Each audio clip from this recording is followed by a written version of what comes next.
Okay, तो now we are going to discuss sensory losses in Brown Séquard syndrome. तो बिल्कुल motor losses की तरह इसकी भी हमने क्लासिफिकेशन कर दी है। यहाँ पे हम मेजरली जो है 4 ट्रैक्स देखेंगे। जब हम मोटर लॉस देख रहे थे तो वहाँ पे हमने मेनली जो है एक ही ट्रैक देखा था, जो कि हमारा कॉर्टिकोस्पाइनल ट्रैक था, और उसे ही हमने 2 में डिवाइड किया हुआ था, anterior and lateral corticospinal tract. अब यहाँ पे हम क्या देखेंगे, एक आपको ब्लू कलर के अंदर नज़र आ रहा होगा डॉर्सल कॉलम मीडियल लेमिनिस्कल पाथवे, जो कि आपको नज़र आ रहा है कि यहाँ से वो रन करता है डॉर्सल हॉर्न के अंदर, वहाँ से वो सीधा ऊपर जा रहा है। इसने जो है डिक्विजिशन यहाँ पर नहीं की, स्पाइनल कॉर्ड के लेवल पर डिक्विजिशन बिल्कुल नहीं की। देखिए मैं इसको ट्रेस करती हूँ, यहाँ से ये जा रहा है इस तरह से ऊपर, ठीक है। और यहाँ पे जब वो मेडुला के लोअर लेवल पर पहुँचता है तो वहाँ पे ये डिक्विजिट करके ऑपोजिट साइड पर जाता है। बिल्कुल इस तरह से इसके ऊपर और नीचे वाले लेवल से जो है वो भी बिल्कुल इसी तरह से जाएंगे और इसको ज्वाइन करेंगे, ठीक है। अब यहाँ पर जो बात मैंने आपको बतानी है वो ये है कि जब हम कॉर्टिकोस्पाइनल ट्रैक देख रहे थे तो वहाँ पर हमने कहा था कि उसकी डिक्विजिशन क्योंकि अबव यहाँ पे मेडुला के लेवल पर होती है, स्पाइनल कॉर्ड से ऊपर होती है, तो क्योंकि जो लेफ्ट साइड पर आ गया उसने लेफ्ट साइड ऑफ बॉडी को ही सप्लाई करना है, और जो राइट साइड पर आ गया उसने राइट साइड को ही करना है। तो बिल्कुल वहाँ पर हमने जैसे कहा था कि कॉर्टिकोस्पाइनल इप्सिलैटरल साइड पर मेनली जो है वो सिम्टम्स कॉज कराते हैं, इसी तरह से हम डॉर्सल कॉलम मीडियल लेमिनिस्कल को भी कहेंगे कि इप्सिलैटरल साइड पर उसके इफेक्ट्स हमें नजर आएंगे। वजह यह है कि स्पाइनल कॉर्ड के लेवल पर उसकी डिक्विजिशन नहीं होती, left side of the body पूरी जो है स्पाइनल कॉर्ड में लेफ्ट साइड पर ही चलती है। एक तो डॉर्सल कॉलम मीडियल लेमिनिस्कल पाथवे हो गया। इसके अलावा जो हमने देखना है यहाँ पर स्पाइनोथैलेमिक पाथवे, जिसे हम बोलते हैं anterior and lateral spinothalamic pathway. Anterior जो है हमारा, ये हमारी जो होता है क्रू टच हो गया, टिकलिंग, इचिंग सेंसेशन और इस तरह की सेंसेशन जो है वो इंटीरियर कैरी करता है, और लैटरल के अंदर मेनली हमारा पेन और टेम्परेचर वाली यानी कि वो वाली सेंसेशन जा रही होती हैं। तो anterior and lateral spinothalamic pathway जो ग्रीन कलर से शो किया हुआ है यहाँ पे, उसको अगर मैं आपको बताऊँ तो हमने इसके बारे में ये कहा हुआ है कि ये at the level of entry into the spinal cord decussate कर जाता है। लेकिन अगर हम मोस्ट एक्यूरेटली इसको कहें तो ये 1 और 2 लेवल अबव, यानी कि अगर इस पॉइंट पर ये एंटर हुआ है तो यहाँ पर डिक्विजिट नहीं करेगा, बल्कि स्पाइनल कॉर्ड के 1 और 2 सेगमेंट ऊपर जाकर इसकी डिक्विजिशन होती है। तो इसके साइन एंड सिम्टम्स बिल्कुल इसी तरीके से हम देखेंगे कि 1 या 2 लेवल ऊपर जाने की वजह से क्या इसका सिम्टम्स नजर आते हैं। जैसे मैं अगर इसको ट्रेस करूँ तो यहाँ पर मैं इस तरह से ये चल रही हूँ, ठीक है। यहाँ से ये क्योंकि यहाँ पर शुरू है, अगर मैं सपोज़ करूँ कि T7 पर ये अंदर इसके एंटर हुआ है तो ये इस T6 में भी बिल्कुल सीधा ऊपर इस तरह से जाता रहेगा, और ये जब ये T5 में पहुंचेगा तब ये यहाँ पर ऑपोजिट साइड पर डिक्विजिएट करके ऊपर की तरफ चला जाएगा, ठीक है। तो आप चलिए सिम्टम्स तो इसके बाद में डिस्कस करेंगे, अभी ट्रैक्स हम देख रहे हैं। तो एक आपने देख लिया डॉर्सल कॉलम मीडियल लेमिनिस्कल पाथवे, उसके बाद देख लिया anterior and lateral spinothalamic pathway. उसके बाद 2 ट्रैक्स हमारे और हैं जिसे हम बोलते हैं स्पाइनोसेरिबेलर ट्रैक्स, ठीक है। एक होता है डॉर्सल स्पाइनोसेरिबेलर ट्रैक्ट, इस पर मैं वीडियो बना चुकी हूँ, आप वो पहले देखें तो ज़्यादा अच्छा होगा। यहाँ पे देखिए, अब ये डॉर्सल स्पाइनोसेरिबेलर ट्रैक जो है ये यहाँ पर एंटर होता है हमारे डॉर्सल हॉर्न के अंदर, और ये यहाँ पर ही इप्सिलैटरली, यानी कि ये यहाँ पे इसने डिक्विजिट करना ही नहीं होता, ये डॉर्सल हॉर्न से यहाँ पर लैटरल वाइट कॉलम के अंदर आएगा और सीधा ऊपर जाकर ये इन्फीरियर सेरेब्रल पोडंकल के थ्रू सेरिबेलम के अंदर एंटर हो जाएगा। ये एक्चुअली हमारी जो बॉडी की प्रोप्रिसेप्टिव इन्फॉर्मेशन है उसको लेकर जा रहा था। तो अगर इसका डैमेज होगा तो डिस्टेक्सिया में देखने को मिलेगा, और क्योंकि ये सेम साइड पर है तो हमें इप्सिलैटरल डिस्टेक्सिया देखने को मिलेगा, ठीक है। इसके बरक्स जो हमारा वेंट्रल कॉर्टिकोस्पाइनल ट्रैक्ट, अगर हम देखें इसको रेड कलर से शो किया हुआ है, तो ये यहाँ पर डॉर्सल हॉर्न के अंदर एंटर होता है, और यहाँ से ये at the level of entry opposite side पे डिक्विजिट कर जाता है और लेटरल वाइट कॉलम के अंदर सीधा जा रहा होता है। ऑल्दो इसने जाना सेम साइड के सेरिबेलम की तरफ ही होता है, लेकिन क्योंकि अगर यहाँ पर हम सपोज करें, हमने इसको लेफ़्ट साइड बोला था, ठीक है, हमने लेफ़्ट साइड बोला था, तो हम कहें अगर लेफ़्ट साइड पे यहाँ लियन हो जाता है तो इन्फॉर्मेशन कौन सी कैरी की हुई थी, इसने राइट साइड की कैरी की हुई थी। तो इसका मतलब है कि वेंट्रल कॉर्टिकोस्पाइनल ट्रैक्ट की डैमेज वेंट्रल स्पाइनोसेरिबेलर ट्रैक, ठीक है, ये स्पाइनोसेरिबेलर ट्रैक है। वेंट्रल स्पाइनोसेरिबेलर ट्रैक की वजह से हमें ऑपोजिट साइड का डिस्टेक्सिया मिलेगा, ठीक है। बेशक लियन हमारी लेफ्ट साइड पर हुई है, लेकिन क्योंकि वेंट्रल जो स्पाइनोसेरिबेलर ट्रैक था वो ऑपोजिट साइड से आया था, तो इसकी वजह से हमें ऑपोजिट साइड का डिस्टेक्सिया मिलेगा। इसका मतलब ब्राउन सेक्वायर्ड सिंड्रोम के अंदर हमें इप्सिलैटरल और कॉन्ट्रालैटरल दोनों डिस्टेक्सिया मिलते हैं एट द लेवल ऑफ लियन, ठीक है। एट द लेवल ऑफ लियन हमें दोनों साइड के डिस्टेक्सिया मिलते हैं, लेकिन डॉर्सल स्पाइनोसेरिबेलर ट्रैक क्योंकि जो नीचे वाले होंगे वो भी बिल्कुल ऊपर इसी तरह से रन कर रहे होंगे, तो ये जो डॉर्सल स्पाइनोसेरिबेलर ट्रैक की वजह से डिस्टेक्सिया होगा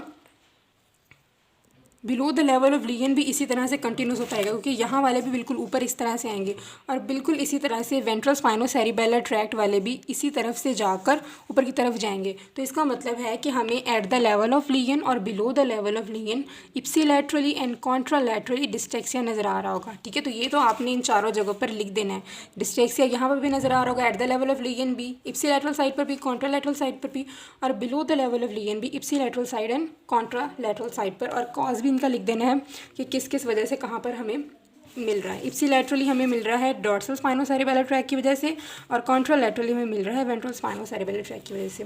अब हम प्रॉपर आ जाते हैं यहाँ पर लिखने की तरफ कि किस तरह से हमने करना है।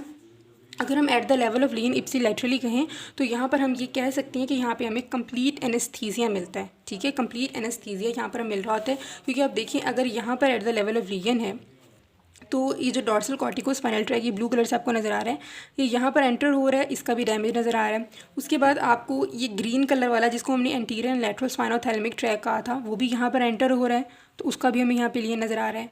डॉर्सल स्पाइनोसेरिबेलर ट्रैक की वजह से भी वो भी डैमेज हो रहा है, और वेंट्रल स्पाइनोसेरिबेलर ट्रैक भी यहाँ पर डैमेज हो रहा है। तो यहाँ पर हम सिंपली लिख सकते हैं कंप्लीट एनेस्थीसिया नज़र आ रहा है, ठीक है। कंप्लीट एनेस्थीसिया हमें यहाँ पर नज़र आ रहा है। अब हम कॉन्ट्रालैटरली की तरफ देखते हैं कि कॉन्ट्रालैटरल हमें कौन से सिम्टम्स से आए, तो हमारे दिमाग में यही आता होगा कि वो वाली चीज़ जिसने जो है at the level of entry decussate कर जाना होगा उसका हमें जो है ना वो लॉस नज़र आएगा। और वो चीज़ कौन सी है, anterior and lateral corticospinal tract, जो कि पेन, टेम्परेचर, क्रूड टच वगैरह की वाली सेंसेशन को लेके जा रहा होगा। लेकिन यहाँ पे ये बात जानना ज़रूरी है कि अगर मैं इसको पाथवे को ट्रेस करूँ तो eight the level of लियन, for example ये हमने कहा था ना कि T5 वाला एट द लेवल ऑफ लियन, यहाँ पे जो है इसकी entry anterior and lateral corticospinal tract यहाँ पर एंटर होता है।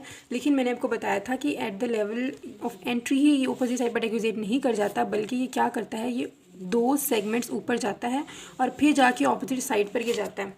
तो इसका मतलब है कि जहाँ पर लियन होगा, जिस पॉइंट पर लियन होगा उस पॉइंट पर हमें लॉस नज़र नहीं आ रहा होगा, ठीक है। कॉन्ट्रालैटरली यहाँ पर हमें कोई लॉस नज़र नहीं आ रहा होगा। अगर आपने यहाँ पर लिखना भी है तो हम बोलेंगे कि anterior and lateral cortico anterior and lateral spinothalamic की बात हो रही थी ना, anterior and lateral spinothalamic tract, लेकिन क्या 1 and 2 segments below the level of लियन, ठीक है। बिलो द लेवल ऑफ लियन हमें ये नज़र आ रहे होंगे, क्योंकि एट द लेवल ऑफ लियन जो यहाँ पर एंटर हुआ है वो तो स्केप कर गया, वो डायरेक्टली यहाँ से ऊपर की तरफ चला गया।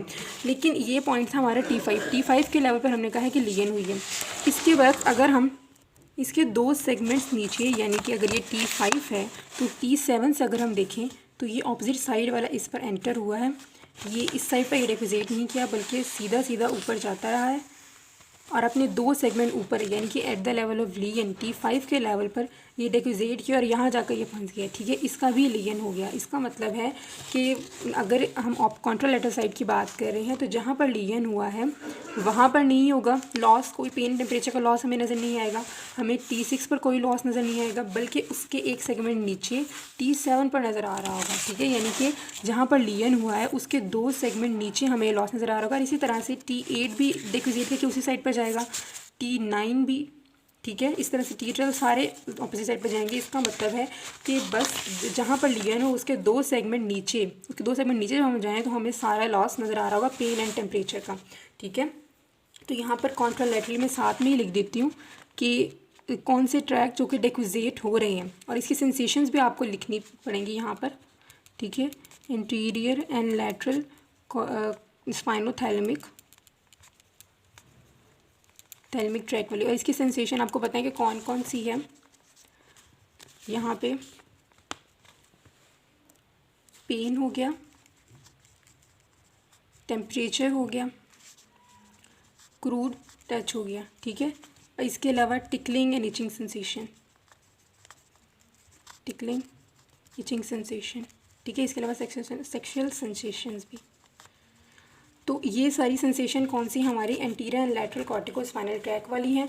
तो एट द लेवल ऑफ लियन तो हमें ये नज़र नहीं आ रहा होगा, बल्कि 1 and 2 सेगमेंट्स बिलो हमें नज़र आ रही होंगी और वो पूरा जो है उसमें loss of pain, temperature, crude touch, tickling sensation, itching sensation and sexual sensation नज़र आ रही होंगी। अब बस एक हमारा ब्लॉक रह गया, वो कौन सा है कि below the level of lesion ipsilaterally हमें क्या लॉस यहाँ पर नज़र आ रहा होता है। तो यहाँ पे ज़ाहिरी बात है कौन सा हमारा ट्रैक इफेक्ट होगा, हमारा डोर्सल कॉलम मीडियल लेमिनिस्कल पाथवे जो कि डेक्विजेट नहीं करा बल्कि सेम साइड पर जा रहे हैं। तो जहाँ पर लीगन है वहाँ पर भी इसका डैमेज नज़र आएगा, वहाँ पर भी हमें वो वाली सेंसेशन लॉस नज़र आएंगी और below the level of lesion ipsilaterally भी हमें वही लॉस नज़र आएगा। कौन सा ट्रैक मैं यहाँ पर मेंशन कर देती हूँ, dorsal column medial lemniscus system, ठीक है। और इसकी सेंसेशन आप लोग को पता है कि कौन सी होती हैं, फाइन टच, ठीक है, वाइब्रेशन, इसके अलावा प्रेशर, ठीक है, और स्टीरियोगनोसिस भी इसी का एक फंक्शन है। हमने बोला था 2 पॉइंट डिस्क्रिमिनेशन भी यही करता है, ठीक है, 2 पॉइंट डिस्क्रिमिनेशन। इसके बाद हमारे बाकी दो ट्रैक उनकी बात कर लेते हैं। तो dorsal column medial lemniscus pathway की वजह से हमें at the level of legion same side पर और बिलो द लेवल लीजन भी हमें सेम साइड पर नजर आएगा डिस्टेक्सिया, और वेंट्रल स्पाइनोसेरिबेलर ट्रैक की वजह से हमें कॉन्ट्रालैटरल साइड पर डिस्टेक्सिया नज़र आएगा। तो हम यहाँ पर डिस्टेक्सिया भी लिख लेते हैं, ठीक है, क्योंकि देखिए जो स्पाइनल कॉर्ड से सेरिबेलम की तरफ हमारी प्रोप्रियोसेप्शन की इन्फॉर्मेशन जा रही होती है, तो जब प्रोप्रियोसेप्टिव इन्फॉर्मेशन सेरिबेलम को नहीं मिल रही